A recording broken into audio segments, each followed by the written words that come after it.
welcome to our session on reporting on the judiciary. And we have a valiant set of panelists here. So our first panelist is Sanjay Hegde, who is a senior advocate designated by the Supreme Court of India. He is a leading voice for civil rights in India. He writes frequently in major Indian newspapers and magazines and appears as a legal expert on news channels. And our second panelist is Samanvaya Rotre, founder editor, nitiriti.com. And the moderator for the session is senior journalist KV Prasad. He has worked with the Press Trust of India, the Hindu, and the Tribune. Over to you, Mr. KV Prasad. Thank you. Thank you, Teresa, and thank you. You're doing a wonderful job since morning, and having gone through some of the very interesting and exciting kind of stuff that we got to hear from different people. Well, I think one of the challenges we hear is being the last, because you really need to match up to what all has been said in the day and the kind of expectations that come up for the people who are attending. And as everybody knows, the Readers Guild and the kind of people who we are part of this guild. So I'll try and make it up. And the best challenge, I think, is to be the last, is also to make sure that people really stay put to really call it a day. Because having been a sports reporter at some point of time, always used to see when matches became boring, people started to leave, just as in political rallies. So I think on that small note, I'll start with Mr. Hegde. I'm sure he has held the courtroom at ransom many a time, so by his arguments and interventions. So Mr. Hegde, the field is all yours. You know what we are talking about. This is one area which many of us may not have had a direct experience. At least I can have a disclaimer. I have not covered courts per se, though I understand what it is all about. So over to you, Mr. Hegde. Well, it's nice to be among friends. Samanvaya and I probably started in the Supreme Court around the same time. Yes. Though I guess I must have had about 5 years or so of a start over her. But Samanvaya, who's covered the courts as long as I've been around there, will agree that this is one field where there has been a consecutive process of the court opening out. It was a much more restricted field in the 1990s when I first joined it. And to just illustrate, there were just a few court reporters. There were reporters from the major newspapers. They did try to build up relationships with the leaders of the bar as well as the judges.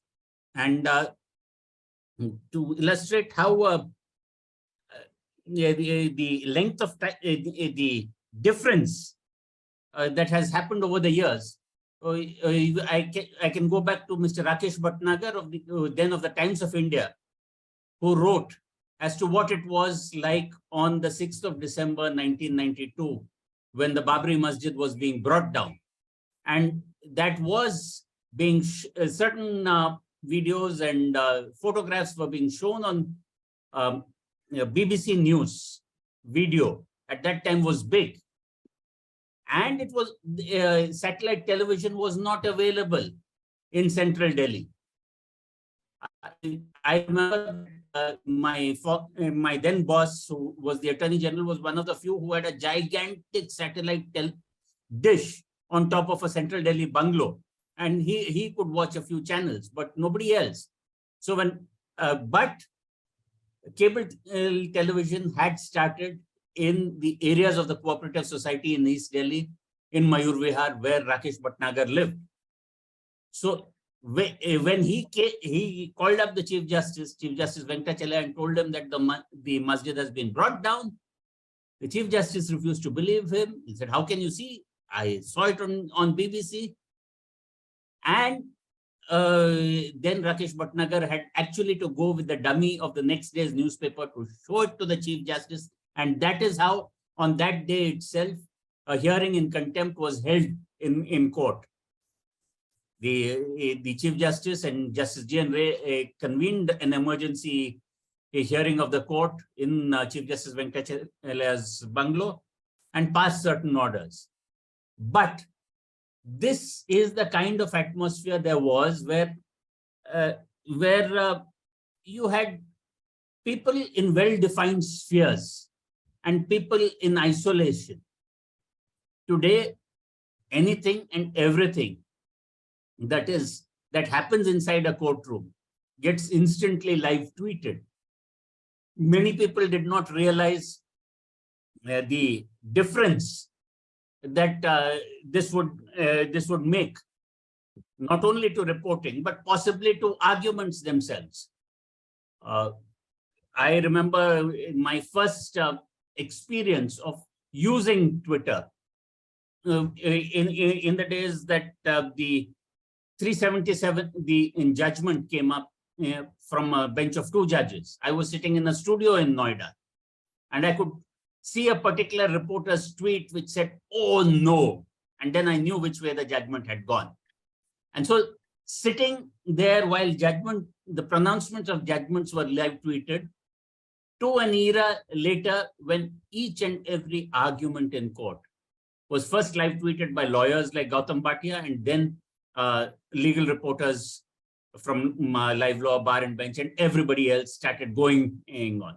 So it also helped in as much as it made, in some big matters, it made junior advocates redundant insofar as proceedings in court were concerned. When I started off as a lawyer with the then Attorney General, if we were assigned a case, we had to write down everything that was said in court. What did the judge say? What did the opposing counsel say? At which time did the judge look for which judgment? And if we would come back, type it out, and a senior later we would read the transcripts and prepare for his own appearance, because he had many matters. Now, today, if you want to see how a matter is developing in terms of arguments, you just go on to social media and it's all there. The next part of the openness came because of the pandemic, because of video conferences, and also because the courts themselves realized that their performance and their acceptability relied largely on public faith. And if the public got to see what happened inside a courtroom, then probably they would have a better understanding of the system. So it was the Gujarat High Court under Chief Justice Vikram Nath who were among the pioneers. Then, of course, with the pandemic, there were these closed circuit apps like people, each court went on Zoom or WebEx or whatever, and people had links and would log in. But then, lawyers in the old days who argued in a court could rely, even if they had a very good day, they would have probably 100 people who were in the court who saw that and said, "What a performance." I was arguing the hijab matter before the Karnataka High Court, and it was put out on YouTube. And I'm told that the audience was about 38,000 or 40,000 on a live basis.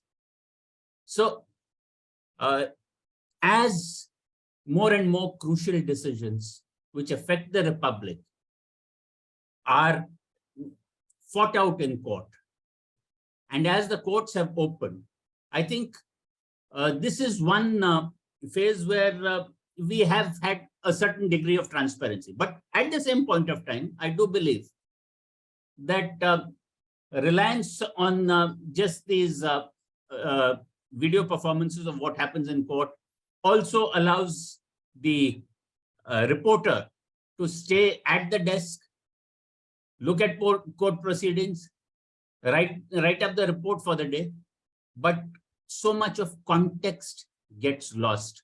So much of legwork is now missing.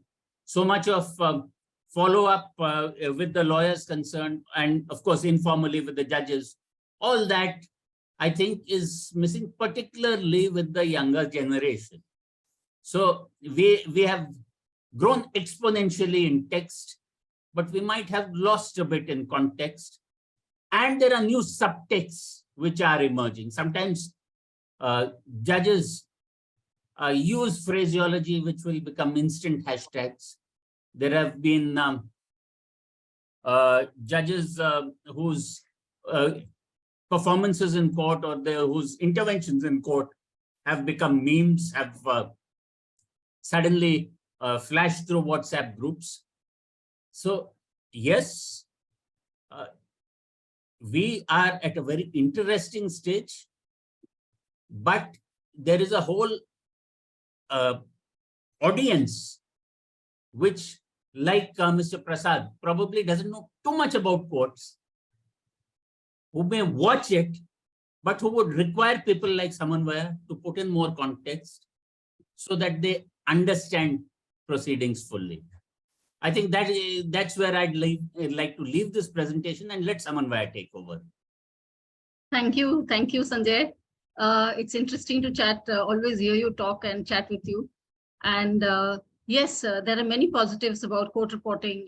One thing is nobody slaps defamation, sedition, because Mr. Hegde is a phone call away. So we are safe from these laws. There are many positives in on the other side, administrative side also. Collegium decisions are now made public. There's the advantage of using a right to information. There's asset disclosure, although not to the full extent. Now, after many well-to-do lawyers became judges, now the information is only with the CGI. It's not put on the website anymore. So things have improved. The court is a lot more open to sharing information, that is true. But everyday reporting is still a hassle. As I speak, Supreme Court reporters, legal reporters, you can actually enter as a litigant anytime. You can get a sign from a lawyer, you can enter. But for reporters, there's special challenges. What are the special challenges? Earlier, you could just go with a photograph, ID proof of your office, and a letter from your editor, and you got into any court that you wanted to. Post-COVID, this is not happening. Post-COVID, you make an application, and the court may or may not allow you to enter a courtroom. And who decides it? The court registry, not the judges, not somebody who's applying the law to you as a reporter. They see you as a nuisance in a crowded courtroom. And possibly now you will spread COVID. That is how a reporter is right now under scrutiny in the court corridors by the bureaucracy. So legal reporters have given a representation to the Chief Justice of India, and no response so far. So most reporters are restricted to the periphery of the court rooms. We are outside the courtroom, so we are doing links, and we are doing WhatsApp conversations, which is basically hearsay. We're trying to coordinate with lawyers through WhatsApp, and we have the special Supreme Court app that we can log on to as a reporter. So there are challenges, and these are actually the least of our problems. Access is actually the least of our problems. We can still manage. There are other constraints. Technology switch, the online mode. The court master, whenever he sees the courtroom is overcrowded, he will lock out the reporters first. We are as if we are the fringe players who can be left out. So that is a big problem. And of course, litigants also have this problem. Like in the High Court in Uttar Pradesh, one very influential minister's son who's accused of mowing down farmers during the farmers' protest, his mic was switched off. And he went back and forth seeking permission to arguing his case. Ultimately had to come to the Supreme Court. So technology has its pitfalls. Technology is not perfect. Live streaming is not the answer. By that logic, Lok Sabha TV, Rajya Sabha TV would have got rid of all the parliament reporters. Everybody would have sat at home and done reporting. That's not the answer. Live streaming, for example, only the English speaking will log on and can understand. What about the rest of the country, for whom we have to simplify the legal terms? And what is the percentage of English speaking elite who can log on? As Mr. Hegde says, 38,000 people per day, but 38,000 in 200 crores. So, and there's a huge amount of legal illiteracy that legal reporters have to deal with. There is this new thing about division between lawyers, pro particular ideology, anti-particular ideology, and reporters have, in recent cases, got caught in that. Especially in the Ayodhya case, post-93, there's this tendency of particular section of lawyers to present manufactured facts to courts. Now, even courts are finding it difficult to deal with manufactured facts. Forget about legal reporters. We have several challenges. Some of it is self-censorship. Our editors don't want critiques and analysis of courts. They want spot reporting. Now, with 17 benches, as Mr. Hegde will certify, we have 17 benches now. 17. So yes, the court workload is just impossible. It's not possible for a single reporter to hold the field at all.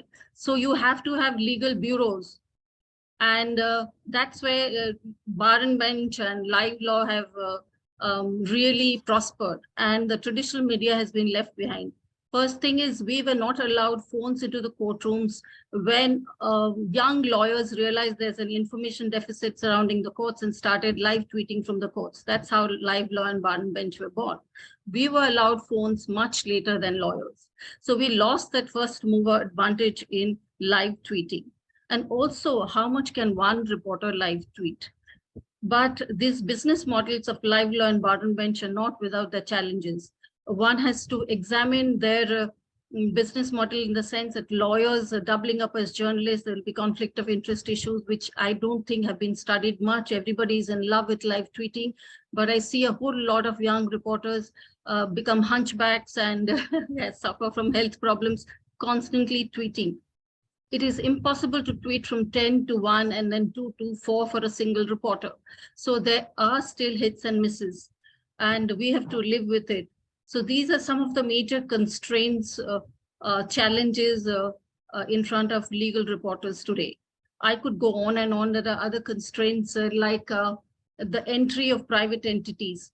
Like, for example, a case filed against Ansals, a real estate builder or a big company, Reliance, Adani. There is so much of pressure in terms of PR, people flooding you with information, giving the slants, issuing notices to you for reporting what has happened in court because they don't happen to like it. So WhatsApp, Twitter, Uber, they will be the next challenges for legal reporters because you are being constantly called on phone. They will not issue a formal statement or a press release. They will call you for education purposes. Consult, it's very weird words they use there where they have to tell you their point of view without formally issuing a press statement. So legal reporters do not only have to be experienced, they must be legally sound, they must be sound in basic English skills. Many of our reporters fail to educate themselves to reach the level of lawyers and judges. So there's a power imbalance there that you're dealing with. There is this institutional conservatism regarding in-house processes. Mr. Hegde will know no information is available on in-house mechanisms like how the collegium is functioning, who said what, the sexual harassment investigations. So there are a lot of challenges. Thank you, Samanya. And I think what we just heard was two different shades of what happens in the courtrooms. Of course, Mr. Hegde did point out the fact that courts themselves are opening up and increasingly so. But one of the concerns I always have as a journalist is not, I mean, we all are quite okay to talk about what happens in the highest court of this country, that is the Supreme Court.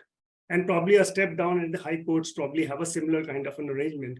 But the basic thing is when we started right down below, when you go down to the courts in the basic structure of our governance models and the legal system that we have, judicial system, that's where the issue is. Thus, of course, I understand as a citizen, I can walk into any courtroom and listen to any argument I would wish to understand the case about. It might take me time to get into legalese and get into the frame of what exactly is being talked about. But the issue is, do reporters per se, as we describe this, or correspondents or journalists, have a similar kind of experiences in other towns and smaller cities? What are the, would you, Mr. Hegde, would you step in and would you be in a position to share something on that, please? No, I would not. Unfortunately, I'm one of those Delhi-based lawyers whose remit rarely goes Okay, beyond fine, that's the fine. So maybe Delhi High Court. Samanvaya can step in. Yes. I went to Lucknow to cover the Ayodhya judgment when it first came. And the first thing that lower courts do, because they can't deal with crowds, they will ban the media. So what happens when you, in a case like Ayodhya case, you ban the media? We are all standing outside like hounds, waiting for the first lawyer to pounce on so that we can report. And there was mayhem. All the judgment copies were torn in the fight between the camera persons and no CDs were available. We were just reporting hearsay. Whichever lawyer was coming out, we were thrusting a mic into, if you were a TV channel or you were taking down notes, what happened inside, sir. And of course, by that time, some lawyers had, WhatsApp messages out. So possibly lawyers beat us to it in that instance. Lower courts neither have eligibility conditions for reporters. So crime reporters are doubling up as legal reporters. So they don't understand the difference between a media trial and who's a convict, who's a suspect, who's an accused. They don't know the difference. And they're just passing off information given by the investigative agencies to the reader as the truth. So, there is so much of misreporting going on that it is astounding that lower courts have not stepped up and put some kind of minimum eligibility conditions. And also they have to ensure full access to courtrooms at all times, at least to all the public spaces of a court. The media should be allowed in all those places. You can restrict judges' lounges, and we are not demanding access there. We don't need to hobnob with judges and all. But supposing there's a press room, there's a lawyer's room, why should we only sit in a press room and get out? We should be able to go to the lawyers' rooms. We should be able to get into the library. We should be able to get into so many places where information waits for us, but that is all restricted. Hegde, in your initial presentation, you did make a very interesting point about the fact that while live proceedings, whether through Twitter or through the social media platforms, or probably live telecast that is being experimented, and also the kind of followings in your own case you cited as an instance, but you made a point that it is people like Samanvaya who kind of decode it. But if you remove them from the same thing, just as Samanvaya uses a similar example of removing parliamentary reporters from parliament. I mean, I've reported parliament for the last 30 years, so I understand what she was saying. But I'm just saying, so that's something that, how do you continue with this tradition at the time? The profession is facing a lot of challenges. Well, these are not decisions that the lawyers make. These are decisions that the judges make. They have to be in charge of their courtroom. Well, we lawyers are equally aggrieved in one sense. We can't function without our clerks, but our clerks are also standing outside, and it's only junior lawyers who then come in a case. Right now, yes, there is a problem. There is a problem about the number of people that can be fitted into a crowded courtroom. There is this threat of COVID. But yes, once any bureaucracy gets the power to say no, it takes a lot of leadership to get them to say yes. So if the clerks are kept out, then I think in the pecking order of the legal world, I don't think anybody puts a reporter above lawyers. Exactly. See, she gets what I'm saying, and I can see Mr. Prasad getting very uncomfortable. No, I was trying to read a question which has just popped up in my box. Okay. Nothing in particular. Sorry, I was reading that. No. Okay. The point I was also trying to get from you, you did make some of the points of how difficult it is, or the kind of creeping access controls, if I may use that word, in journalists executing their job. Now, this is something it has built over the years, or is it like you said, post-COVID was one instance where you talked about the space being restricted for journalists to do their job on a daily basis. So that's something which in the first session you heard Umakant Lakhera speak about in Parliament, how the access inside Parliament is also the COVID protocols are in place still. So those are the issues that of course, we can say that this is time because of this kind of pandemic that nobody has seen in a century and so on and so forth. We'll put up with this argument for a while. But how do you see, is there a way out? I mean, Advocate Hegreji, this suggests the fact that it is the judges themselves who can take the leadership in this matter. Yes, yes. So, Prasad, I'll come back to you first. Let me talk about what Sanjay said. It is true. We are always on the periphery. We have to constantly struggle for access. And our contribution to the system is somehow neglected. For example, what took UPA government down? The 2G case? Who reported it? The legal reporters. If tomorrow there is a blanket ban on reporting, the 2G case won't have got 2 ministers to resign and UPA wouldn't have followed. So this whole thing about reporters not being important in the pecking order is something that only the judges can address, unfortunately.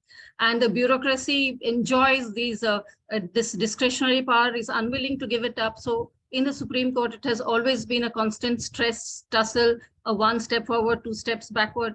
Initially, during the accreditation norms, access was actually linked with eligibility. So it was worse during Mr. Venkatesan sir's time, Mr. Venkatesan of the Hindu, or Mr. Manoj Mehta. He never bothered to apply for the accreditation because 15 years experience plus LLB. So, but that after all the TV channels and newspapers came in and there were not enough experienced court reporters to go around, we had to lobby successive chief justices to have de-linked this access, de-linked from eligibility. So now the eligibility is LLB plus 5 years of any court reporting. So yes, we have been able to deal with it so far, but COVID has brought back the discretionary element in a bigger way. And there is no information sharing as such. There's an office of the PRO in the Supreme Court.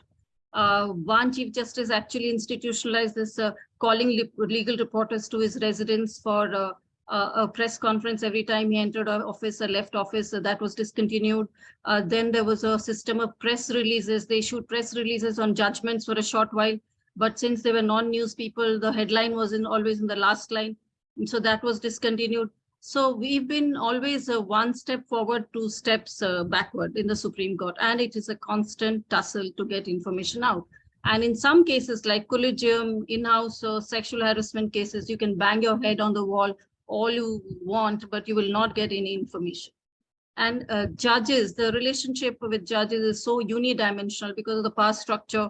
They think reporters are, you can always go over the heads and approach the proprietor, as you saw in the famous judges press conference thing. The proprietors were first called, the media managers were first called, legal reporters were called much later because they have no say over the overall news package. That is something that newspapers must address. You give more space to legal reporting because there's so much of legal illiteracy in the country. You look at any WhatsApp group in your society, in my society, the ladies are always putting photographs of this maid is a thief, that maid is a dishonest person, this maid said this and this person said this. Everything is in a WhatsApp group, which is a public forum, and people do not, and they're also employing minors. So legal literacy in this country is low, illiteracy is high. So, you have to struggle with all this. And then there is this additional pressure from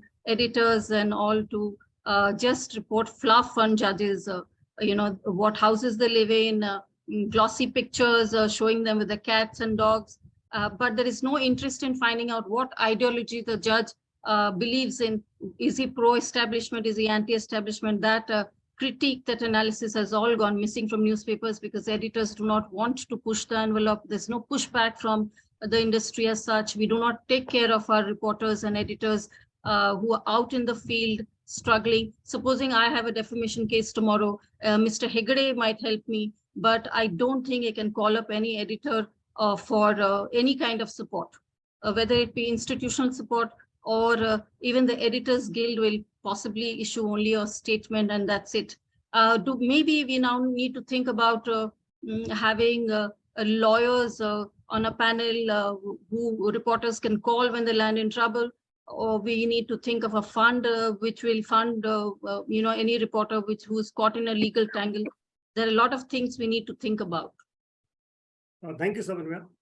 Mr. Hegde, one issue which Samanya flagged in is the fact, okay to have live proceedings going on and having a following, but how do you decode it for regional language in particular? Because from an primarily English arguments made in English language, or probably Hindi in say Delhi High Court or some other place. I'm not sure if that's allowed. But what I meant was, if you're using, similarly, you will have courts in states where the language could be something which another person of another city may not be able to follow. So this is where the reporters were going for decoding, number one. And number two, I've heard from all my colleagues who covered reports, courts at many points of time, the kind of equations, relations they have with the judges themselves, with magistrates and the staff. So it's not uniform. Some are good, some are not so good. I think it's like every kind of we have in everyday life. So would you be able to say something on these 2 points, please? See, the second point is, again, a question of access. There are some judges who are media friendly. There are some judges who are media shy. And then there are some judges who are media unfriendly.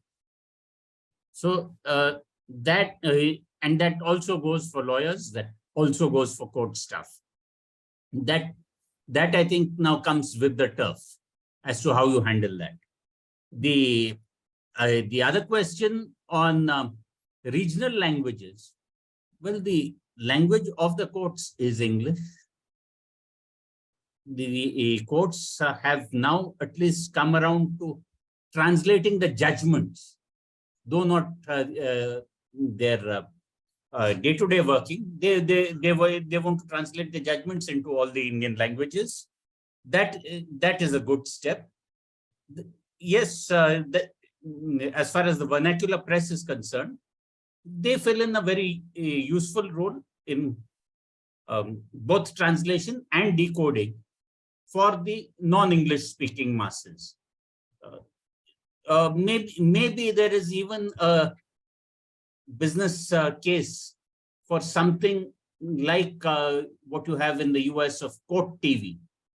And there you have independent experts saying, okay, this is what he's arguing this. So he's going down this line of argument. So yes, if enough visual content starts coming and starts getting analyzed, even later, even after the judgment comes in, then maybe you would have a little bit of the legal revolution and legal literacy revolution that Samanvaya talks about. She has a website, so maybe this is one angle that could possibly tried out even on a trial basis. If you are comfortable in more than one Indian language, then yes. No, I have to point out here, Sanjay, of all the media persons that who are accused of overcrowding courtrooms, supposing there are 40 in a day, at least 30 of them are from the vernacular press, and they are stopped from entering the courts. So that is where access is important. Also, it is impossible to deal with the sheer volume of work generated. Nobody can translate it physically. We need a transcription into all Indian languages here and now. But I don't know how it's going to be done, because newspaper offices have mostly looked at it as a losing revenue model. Courts don't get you money, I think. Or so they think. So there's very few newspapers have legal bureaus. Nobody has bothered to set up extensive digital wings dealing with courts. I think only ET Legal is putting together news agencies. India Today has just started something. So there needs to be far more coverage of the courts in regional languages. We need transcription services. Court is giving transcripts now of important constitution bench arguments, but that comes days later, not simultaneously. There's no simultaneous translation. So maybe they can develop some system of subtitling, the arguments or happenings in court. for the larger audience. All these things are ignored by the court registry, whose whole existential purpose seems to be how to get rid of the courtrooms of crowds, and the media falls in the crowds, because as the Supreme Court, there's a Supreme Court judgment which says our right to speech and expression is as good as the next citizen. So there's no such special right of the press to enter or report anything. Samanya, some of the points that you made are probably internal to our system. When you talked about the pressures of the job, I think every job carries a fair amount of pressure, and it's the individual and the professional's ability to handle that pressure in a daily life. And probably all of us are seasoned enough to understand how do we deal with it. Whether editors are asking a particular point to be mentioned or not mentioned, or I mean, that's the prerogative of the editorial person who's in position.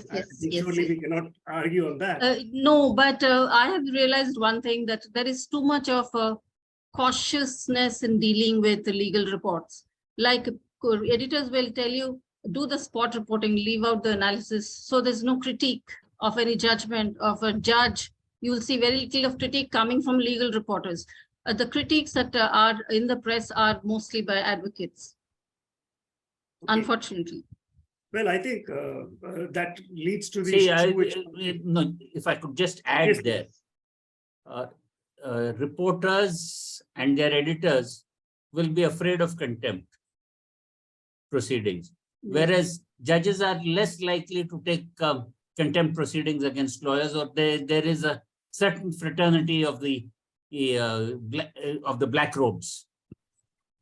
So So I often think that sometimes I'm called upon some media panels because I do speak my mind at times.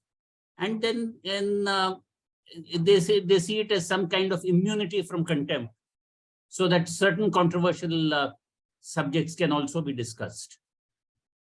And also KVP, of course, we used to call him KVP in PTI. So there's this issue I forgot to flag, in camera proceedings. So what happens in a very important case like Arushi case, the Supreme Court put a gag order. Then in the Swatantra Kumar case, there was a gag order. Justice Swatantra Kumar was a very influential judge from the Delhi High Court. He reached the Supreme Court. There was a sexual harassment case. There was a blanket ban. Nothing could be carried related to case. And now there's an out of court settlement and the case has been closed in the Supreme Court. So in camera proceedings, gag orders, sealed cover. Sealed cover, thankfully, we will be getting rid of it soon, hopefully, because EGI Chandrachud has said that court should choose it as the last option. So hopefully these problems will go away as we keep covering courts more and more and analyze courts more. Mr. Hegde, one of the issues that, of course, has been discussed, but as somebody who's been on, say, the other side of the, when you talk, outside of the reporting or the editorial, some of the areas surely must be, you appreciate and find that the media is something which is doing a good job. But there are areas probably you would disagree that, or we could do it in a different manner. Is that something comes to your mind on a... See, I don't think the legal world objects to good analysis and elucidation of issues. A well-written report often clarifies people's minds, and that includes lawyers and judges. So that there is no problem. But on the other hand, something like the breathless reporting that takes place anytime that there is an Aryan Khan or a Riya Chakravarti kind of situation, where it is even the legal process turns into a gladiator sport. And a legal reporter once told me that his editor said that there are only 3 headlines from the court. Rahat, Fatkar, and Jhatka. These are the 3 things you can put every Supreme Court story in. Isko rahat mil gayi, isko fatkar diya, isko ek bada jhatka. That's it. So that kind of hashtag engagement-driven journalism, that frankly, does not go down well with those who think and care for the law and how it is reported. Someone, any thoughts from your side to what Mr. Hegde said?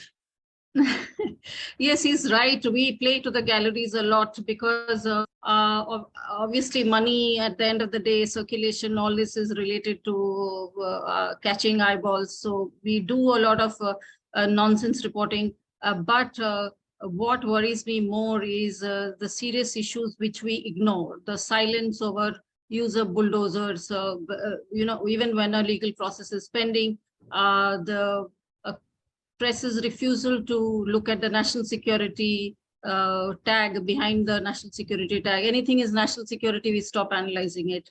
So in the legal world, it has translated into us not questioning false FIRs, false charge sheets, not questioning torture, custodial deaths in Northeast Kashmir, armies, human rights records, and so on and so forth. And of course, where is the critique of our investigative agencies also? We tend to believe whatever they say. So all these are worrying aspects, but I think reporting inanities, I think would be fine as long as it keeps us relevant, because if we don't report a conversation or a light-hearted remark, like one judge once told in open court, in Pondicherry, we used to have this classical dance bars, but inside you could watch cabaret. And I was taking down notes about something else, and he hauled me up and said, which organization are you working for? How dare you report this? I don't want to report this, but why are you talking about it in court? There's a certain amount of discipline that is also required on part of a judge. And soon after, Mr. Hegde will remember, he was crying into a blue handkerchief because of some allegations against him.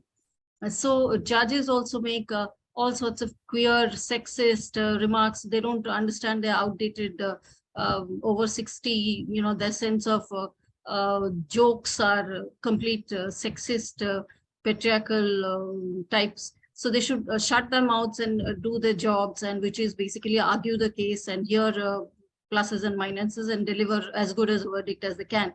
So they are also playing to the gallery. Justice Kajju to look at the galleries to see if any reporter is there before he shot off his mouth.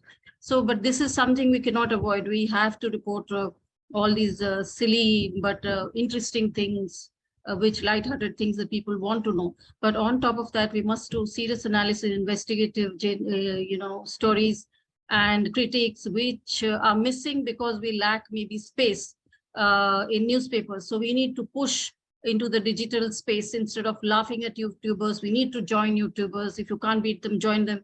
We need to go to Twitter. Supreme Court still doesn't have a Twitter handle, by the way. It's slow in adapting technology. And but of course, you can get now judgment copies online, even in regional languages. So we need to diversify court reporting into all social media channels also. And there is still very little reportage of courts in terms of quantity and quality. Samanya, I think some of the things that you mentioned is what you choose to report and what you choose to carry is purely an exercise of your professional judgment, number one. And that's my understanding. And what your paper or organization chose to carry or did not carry, again, is an exercise of a professional judgment, which can be out, the jury will still remain ever till we... there is a power. There is a power thing here also. One can't report on the state of the Supreme Court building, for example. It's still not a heritage building. I think it's not completed 75 years, but you dare write a story in it, no newspaper is going to take it. Or the plight of the contractual employees of the Supreme Court. Supreme Court for employees. Some of the challenges I do understand that you're mentioning, because we're running out of time, and I want to bring Mr. Hegde in for something else. Yes. Mr. Hegde, we've been through a lot of things, but again, I bring you back to, you may not have a direct experience, but indirect experience of people who are in your profession. And also some of the experience that come from what exactly, as I mentioned in one of the earlier questions, was the district courts. That's where we start. And some of the courts, I mean, not all district courts have the same kind of facilities, whether it is terms of infrastructure. When I say infrastructure, you need a lot of support staff within the court system itself for the judges and the magistrates to do their job in a perfect manner. So how do you look at that? And that, does it get reported or does it find reflection in public domain? Well, I don't think it gets reported enough. That's certain. And it certainly doesn't get reported on a national scale. But I do not see why somebody who's sitting in Delhi would probably, or even Bangalore for that matter, would like to read about what a district court in my hometown of Udupi is doing. So yes, there are some powerful newspapers from the Manipal area. They certainly must cover what happens in the Udupi courts. But there again, I think there is also a big spillover from stories which emerge from the Supreme Court. So if you have any Supreme Court judge saying something or even expressing an opinion in open court on any point of law, nobody is going to cover what the judge, the district judge of Udupi thinks, or what the magistrate out there thinks. But stories do develop, and especially insofar as criminal courts are concerned, that is where there is a unique democracy of the accused. The bigger they are, the harder they fall, though they have richer lawyers. But they are all there in front of the majesty of the law, and as it were. And that is when sometimes good reporting would make a difference. I was struck by the reporting, I think it was in the Hindu, which reported Jayalalitha's reactions after she got convicted. So she had to come, she was a sitting chief minister, came in a cavalcade to that court room in Bangalore. And then after she was convicted, she wanted to go back to her car and sit and process it. And the judge said, sorry, you are now a convict. So that kind of reporting and that kind of context, one very rarely gets on a day-to-day basis. It's that rare, very rich man in very great trouble who invites that kind of reporting. Thank you. Somebody, I just want to bring you here for one small thing. One, of course, we did talk about the kind of pressures that we all have. I remember once when I was reporting investigative agency PTI, so I used to spend time there with a lot of officers. And of course, then the chief of the investigative office, I was once having a conversation.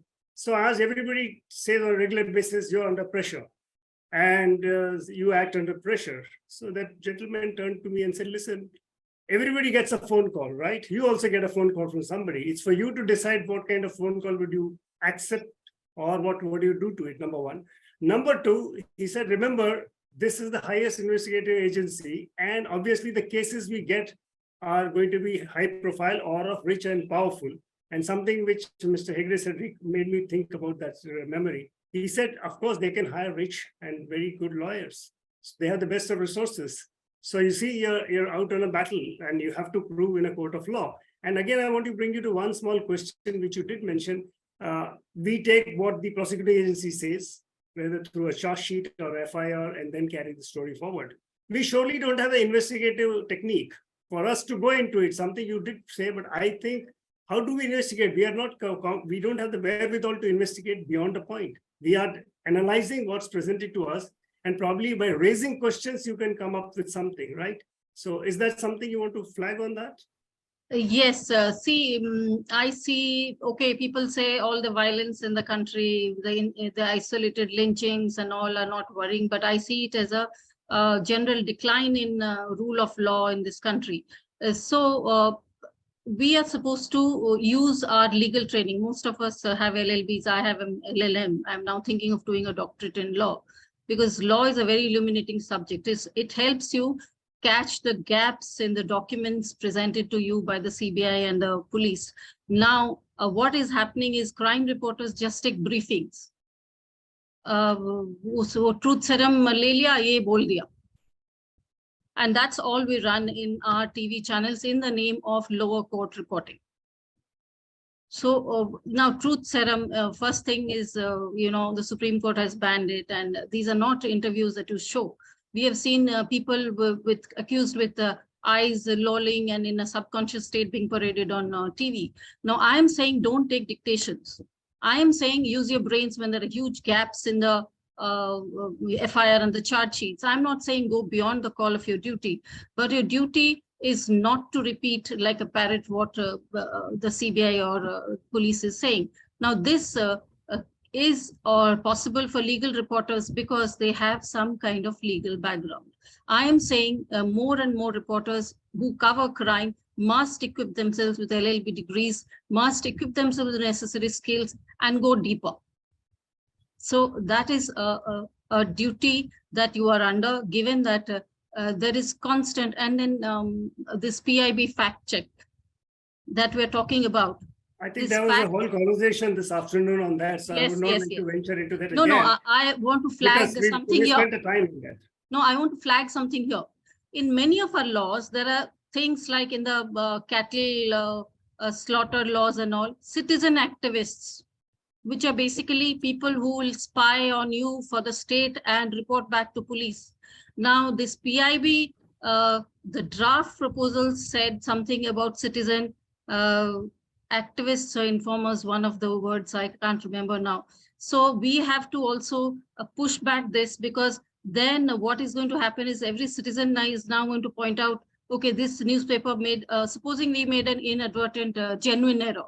You could still be behind the bars or your website or newspaper blocked because you made a genuine mistake. So there's no scope of even making a mistake. So this is something that we really have to push back on. That's all I can say. We have to keep pushing. Mr. Hegde, just from the legal point of view, I wanted to look at this point. I mean, something that Samanvaya said. There's a black and white thing. There's no shades of gray here in the sense. Is that a clear open and shut case? Well, I've been a lawyer long enough to tell you that there is nothing called an open and shut case. Right? Yes. An open and shut case can run up before an obdurate judge. An open and shut case can be lost by an incompetent lawyer.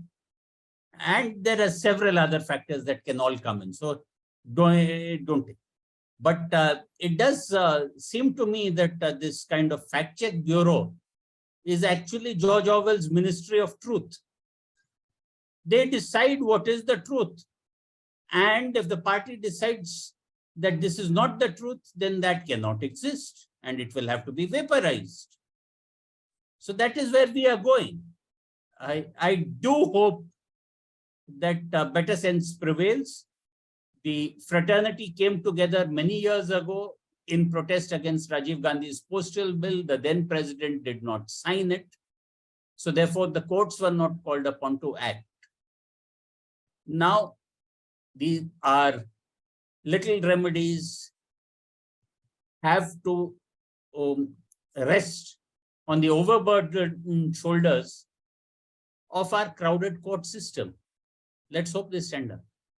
One last question, because this is something to what Samanvaya pointed and I did flag it as to when you go and report what's happening in a court of law, especially in the matters of crime, we depend on the FIR, we depend on the charge sheet. And Samanvaya said there is something more that needs to be done. As a lawyer, what is your appreciation?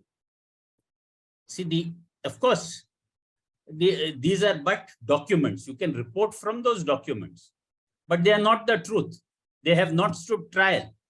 You can say that these are alleged in the document, but even these charge sheets or the 161 statements or whatever the course of investigation will not be revealed to any reporter or organization that subjects those documents to forensic analysis at that stage. The police agencies also want convenient people to plant. They do not really want to. That's why they don't plant on legal reporters. They plant on crime reporters. Anyway, thank you, Samanvaya, and thank you, Mr. Hegde. I always see Teresa is here to thank you for joining us today on this last. Thank you, KV Prasad. Thank you, Thank you, Mr. Sanjay. Prasad. Thank you. Over to you, Teresa. Thanks, Sam. Yeah, I pop up like the warning bell. Thank you, They Teresa. remind me of the bell that the speaker presses in Parliament. I'm a journalist who has answered court summons, and I did try to analyze the different legislations in various news features that I've written over the course of time, but I've never really done proper court reporting like Samanvaya. And thank you, KV Prasad, Sanjay Hegre, and Samanvaya Rautre for unveiling the lesser known nuances of reporting on the judiciary, the challenges of power imbalance, institutional conservatism, and the constant tussle to get information. And I would like to now request Seema Mustafa, the president of the Editors Guild of India, to do a quick recap and have the final word. Thank you so much. Thank you so much, Teresa. No recap. It was a long day and some absolutely brilliant points were made. I'm just here to thank everybody formally from the Guild, with everybody having worked very hard, Kumkum in particular and the programs committee, and all our moderators who were really rock stars and could have taught television journalists a lot, and our speakers for all the amazing points that were made.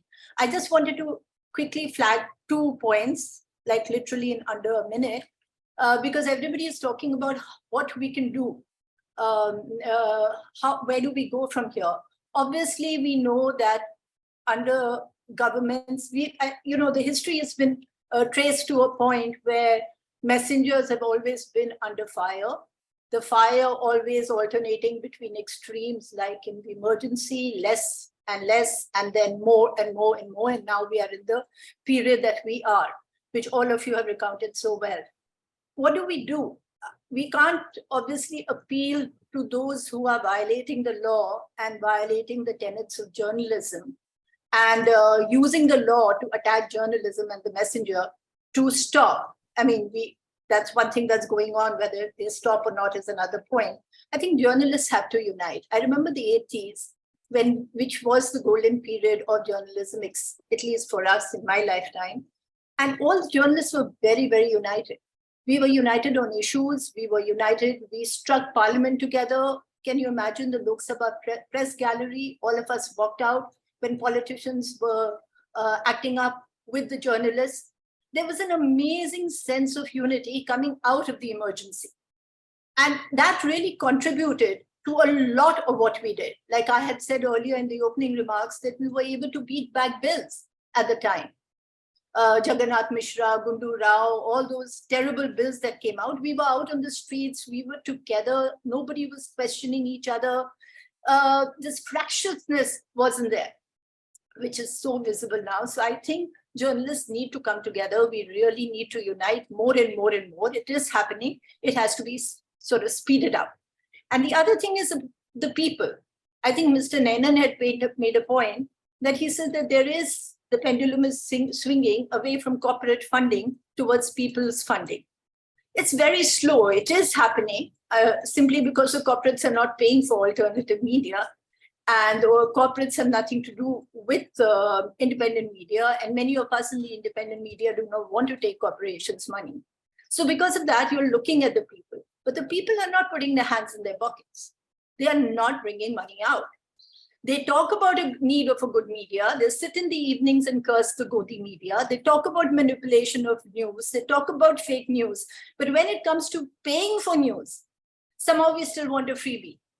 This was started by the Times of India when they brought down their price to 1 rupee and were, selling Raddi, newsprint as Raddi. But today, we can just appeal to people, please pay for news. Remember that good journalism costs, and good journalism is not possible under controls of government, of course, which we are all aware of, but also not possible when we are owned by corporate houses. Again, thank you very, very much for all of you for spending this long day with us.